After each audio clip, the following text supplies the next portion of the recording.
Bir balaca sınıkmağımda yumağa döndürür anam fağırı. Bu ağır haberi, bu tecil sözü anama demeyin, anam bilmesin. Anama demeyin, anam bilmesin. Musa Yakup hanımı dünyasını değişenden 40 gün sonra gedir qəbrinin üstüne, orada yazır ki atam da anam da yanında yatıp necə danışaq ki eşitməsinlər. Mən arzu edirəm ata evladının arkasında dağ kimi dayansın. Mən arzu edirəm ki bütün atalar evlatlarının yanında üzü ağ olsunlar. Alqışla on gəlsin görək.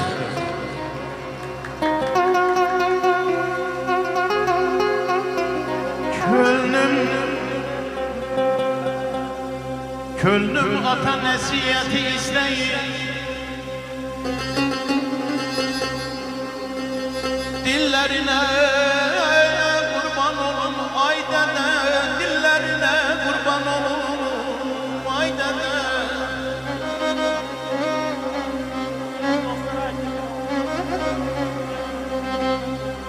İstemişem sehvin üstler söymeni.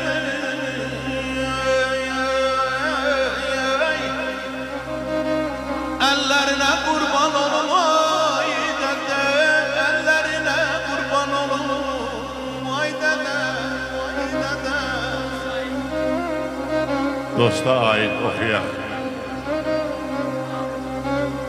Ata ölse oğul gülten solarmış.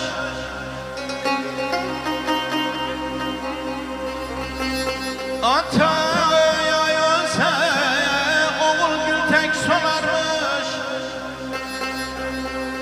Kız ağlayıp saçlarını yolarmış. Anama ay canım.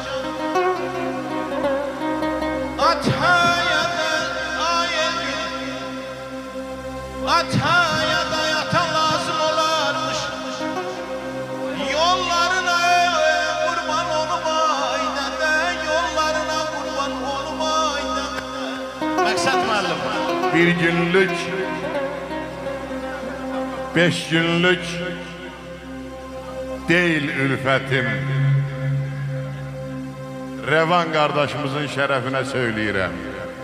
Allah Revan'a rahmet eylesin. Bir günlük, 5 günlük değil ülfetim. Mən ömür dostuyam, mən il dostuyam.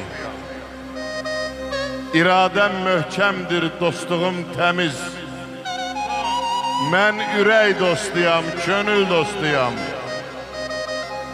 Oba da sınasın, ay Revan, el de sınasın. Mənə can deyən dil də sınasın.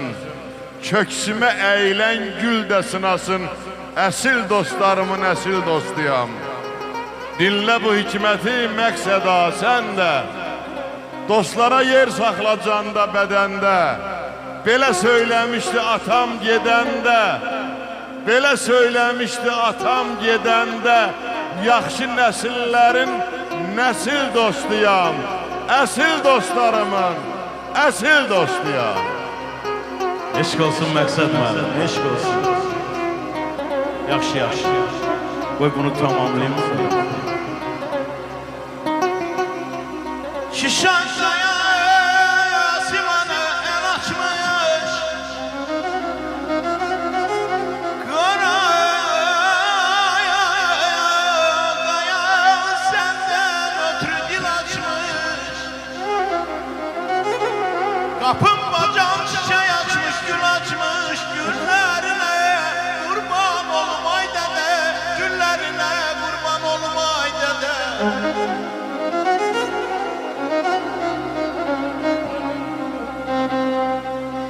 Ben Behme'ye sen yerinde bilmeni.